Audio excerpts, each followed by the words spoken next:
అందరికీ నమస్కారమండి. నా ఛానల్ ధర్మసూక్తి పురాణ కథలకి స్వాగతం. ఈరోజు మనం ఒక చాలా ప్రత్యేకమైన విషయం గురించి మాట్లాడుకుందాం. అదే పార్థివ శివలింగం. దీన్ని ఎలా తయారు చేసుకోవాలి, ఎలా పూజించాలి అనే పద్ధతిని ఇప్పుడు వివరంగా తెలుసుకుందాం.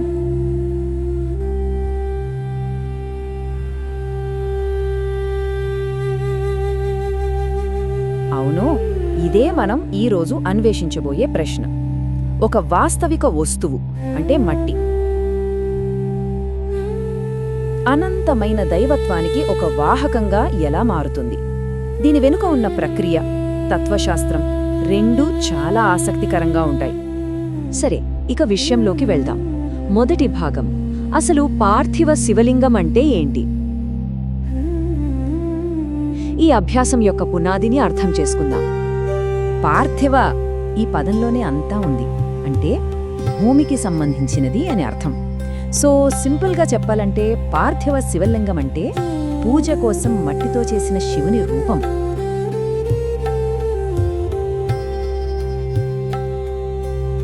కానీ ఇక్కడ ఒక ముఖ్యమైన విషయం గుర్తుపెట్టుకోవాలి. అది తాత్కాలికం. ఇది శాశ్వత విగ్రహం కాదు. మన భక్తిని కేంద్రీకరించడానికి ఉపయోగించే ఒక సాధనం మాత్రమే. ఈ పూజలో ఉన్న గొప్పతనమే దాని సింప్లిసిటీలో ఉంది. చూసారా? భూమి నుండి అంటే మట్టి లేదా బంకమట్టితో తయారు చేయబడిన శివలింగం అంతే. దీనికి పెద్ద పెద్ద ఖరీదైన వస్తువులేమీ అక్కర్లేదు. మనకు కావాల్సింది కొంచెం మట్టి, స్వచ్ఛమైన భక్తి.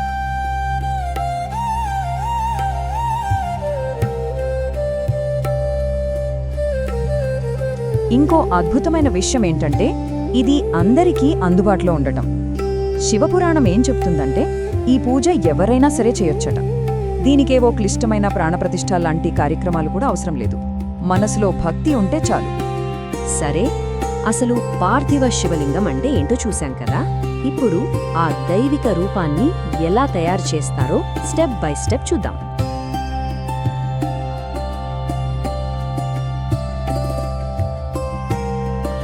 మన రెండవ భాగం, తయారీ విధానం. ఇది చూడటానికి 4 స్టెప్స్ లాగే ఉన్నా ప్రతి స్టెప్లోనూ ఒక లోతైన అర్థముంది. ముందుగా మట్టిని శుభ్రం చేసుకోవాలి, అందులో రాళ్ళు రప్పలు లేకుండా. తర్వాత స్వచ్ఛమైన నీళ్లు, గంగాజలమైతే మరీ మంచిది, దాంతో కలపాలి. ఆ తర్వాత లింగానికి పీఠం తయారు చేసి దానిమీద శివలింగాన్ని నిలబెట్టాలి. చూసారా? ఇది కేవలం ఒక పని కాదు, ఒక రకమైన ధ్యానం లాంటిది. పూర్తి ఏకాగ్రతతో చేయాలి. ఓకే, శివలింగాన్ని తయారు చేశాం. తర్వాత దాన్ని ఎక్కడ పడితే అక్కడ పెట్టకూడదు. దానికి కూడా ఒక పద్ధతి ఉంది. ఓకే, లింగం రెడీ అయిపోయింది. మరిప్పుడు దాన్ని ఎక్కడ పెట్టాలి, ఎలా పెట్టాలి? ఇది చాలా చాలా ముఖ్యం. ఎందుకంటే సరైన దిశలో స్థాపన చేసినప్పుడే మనం చేసే పూజకు విశ్వశక్తితో కనెక్షన్ ఏర్పడుతుంది. చూడండి, ఈ దిక్కులకు చాలా ప్రాముఖ్యత ఉంది. ఒక పళ్ళెంలో మారేడాకు వేసి దాని కాడ ఉత్తరం వైపు ఉండేలా పెట్టి దానిపైన శివలింగాన్ని పెట్టాలి. లింగానికి ఉండే జలధార అంటే పానవట్టం కూడా ఉత్తరం వైపే ఉండాలి. ఎందుకంటే అది ఐశ్వర్యానికి దిక్కు. ఇక పూజ చేసేవాళ్లు తూర్పు వైపు తిరిగి కూర్చోవాలి. అది జ్ఞానానికి సంకేతం. చూసారా? ఇది కేవలం ఒక పని కాదు, ఒక రకమైన ధ్యానం లాంటిది. పూర్తి ఏకాగ్రతతో చేయాలి.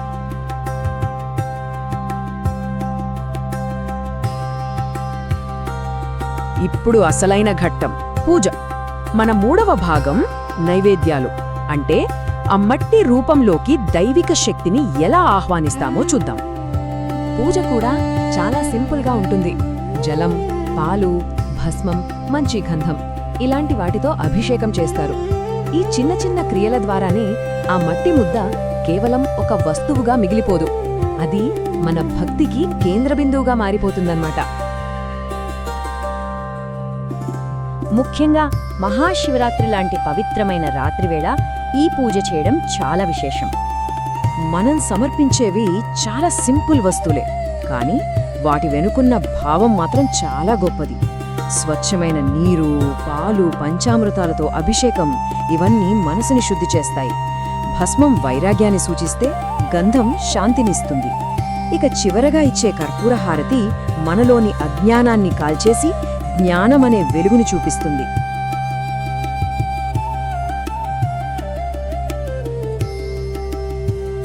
పూజ అంతా పూర్తయింది. మరి ఆ తర్వాత ఇక్కడే ఈ మొత్తం సాధనలో అత్యంత కీలకమైన అందమైన ఘట్టం వస్తుంది. మనం ఈ సాధనలో శివలింగాన్ని సృష్టించడం ఎంత ముఖ్యమో దాన్ని ముగించడం అంటే విసర్జన చేయడం అంతకన్నా ముఖ్యం. అదే ఈ పూజలోని అసలైన సారాంశం. సరే, ఇప్పుడు మనం ఈ సాధనలో చివరి ఘట్టానికి వచ్చేసాం. అదే విసర్జన. విసర్జన అంటే ముగింపు కాదు, అది పరిపూర్ణత. మనం సృష్టించిన ఆ వాస్తవిక రూపాన్ని మళ్లీ ప్రకృతికి అప్పగించడమే ఈ ప్రక్రియ యొక్క అంతిమ లక్ష్యం.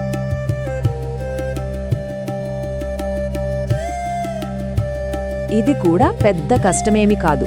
జస్ట్ ఒక బకెట్లో నీళ్లు తీసుకుని మనం పూజించిన శివలింగాన్ని మెల్లగా అందులో వదిలేయాలి. అది నెమ్మదిగా కరిగి మళ్లీ మట్టిగా మారిపోవడాన్ని మనం గమనించాలి. ఆ మట్టి నీళ్లను తీసుకెళ్లి మొక్కలకు పోయాలి. అంటే భూమి నుండి తీసుకున్న దాన్ని మళ్లీ భూమికే కృతజ్ఞతతో ఇచ్చేస్తున్నాం. ఒక సంపూర్ణ వలయం అన్నమాట. కాని ఇంత భక్తితో పూజించిన రూపాన్ని ఎందుకు నీళ్లలో కలిపేయాలి? దీని వెనుక ఉన్న అసలు ఆధ్యాత్మిక రహస్యమేంటి? ఎప్పుడైనా ఆలోచించారా? ఈ చివరి ఘట్టం ఎందుకంత ముఖ్యం? ఎందుకంటే ఈ విసర్జనే మనకు శివుడి అసలు తత్వాన్ని చూపిస్తుంది. ఒక్క మాటలో మొత్తం సారాంశం ఇమిడి ఉంది. ఆ శివుడిని గుర్తుంచుకోండి.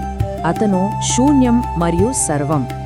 శివుడు అంటే రూపం లేనివాడు, అనంతమైనవాడు. మరి అలాంటి తత్వాన్ని మనం ఎలా అర్థం చేసుకోవాలి? ఎలా అనుభూతి చెందాలి? దానికి సమాధానమే ఈ తాత్కాలిక రూపం. ఈ చిత్రాన్ని చూడండి. ఇది మొత్తం కథను చెబుతుంది. ఒకవైపు మట్టితో చేసిన రూపం. ఇది వాస్తవిక చిత్రం. మనం చూడగలం, తాకగలం. కాని ఇది తాత్కాలికం. మరోవైపు ఆ అనంతమైన విశ్వం. అదే దైవిక భావన. దానికి రూపం లేదు, హద్దులు లేవు. పార్థివ శివలింగమనేది ఈ రెండింటి మధ్య ఒక వంతెన లాంటిది. అనంతమైన దానిని అర్థం చేసుకోవడానికి మనమే సృష్టించుకున్న ఒక అందమైన తాత్కాలికమైన సాధనం.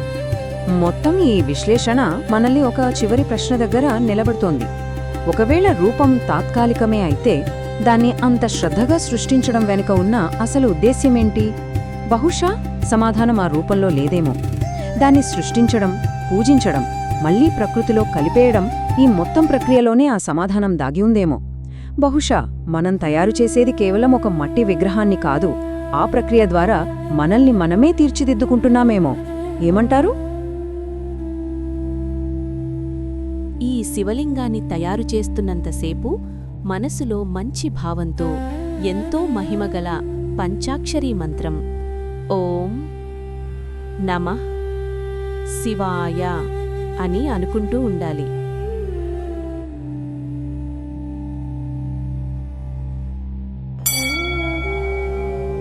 ఓం నమః శివాయ.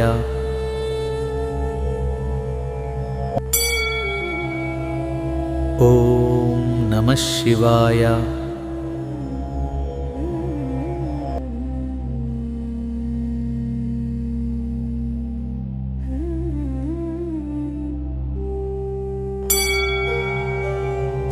ఓం నమః శివాయ.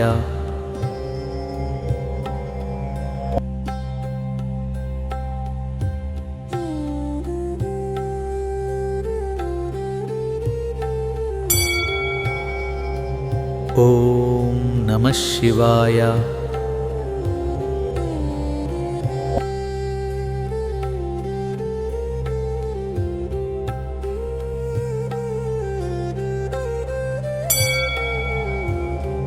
ఓం నమః శివాయ.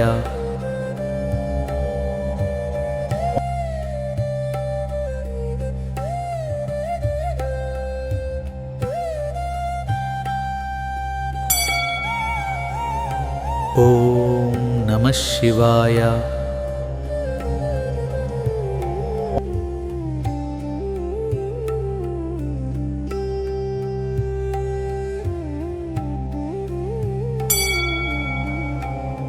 ఓం నమః శివాయ.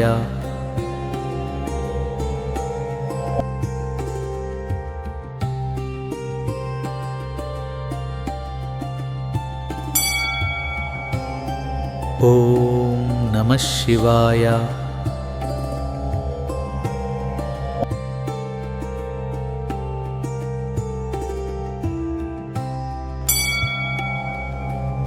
ఓం నమః శివాయ.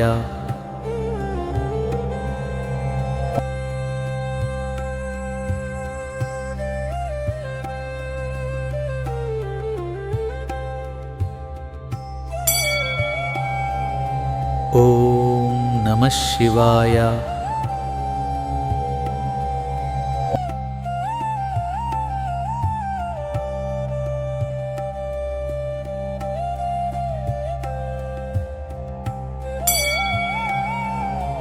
ఓం నమః శివాయ.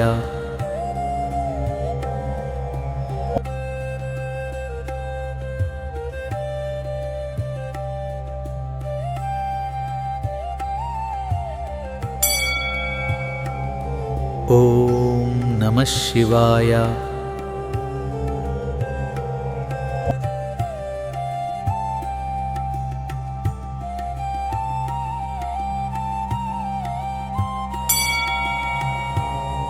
ఓం నమః శివాయ.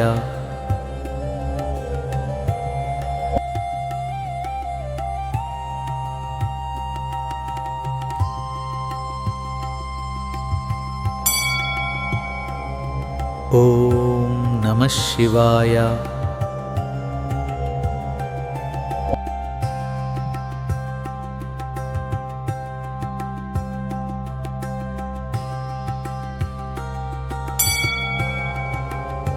ఓం నమః శివాయ.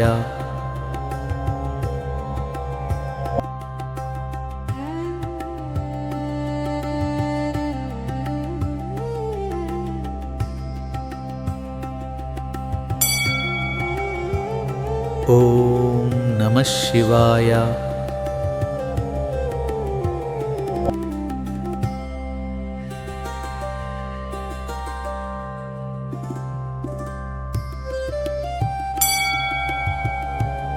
ఓం నమః శివాయ.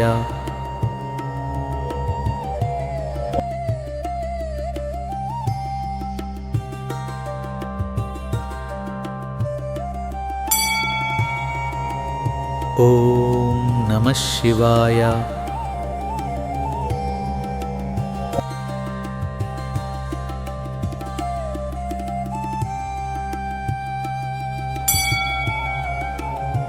ఓం నమః శివాయ.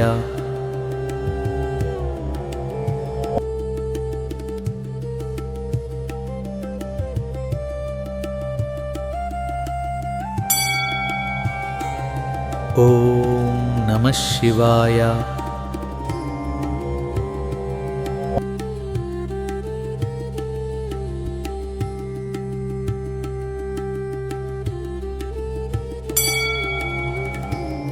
ఓం నమః శివాయ.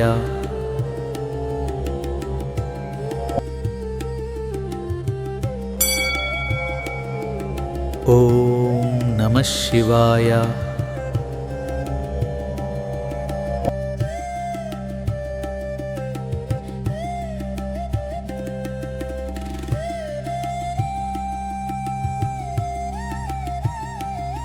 ఈ చిన్ని కథ విన్నారు కదా.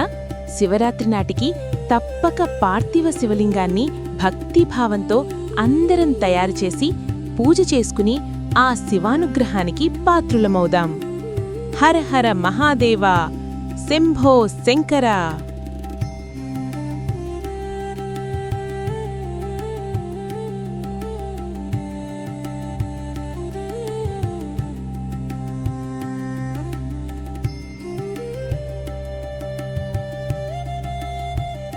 మరిన్ని ఆసక్తికరమైన మరియు చిన్ని కథల కోసం నా ఛానల్ ధర్మ సూక్తి పురాణ కథలని సబ్స్క్రైబ్ చేసుకుంటారని ఆశిస్తూ వీడియోని లైక్ ఇంకా షేర్ చేసి తప్పక కమెంట్ చేయండి. ధన్యవాదాలు.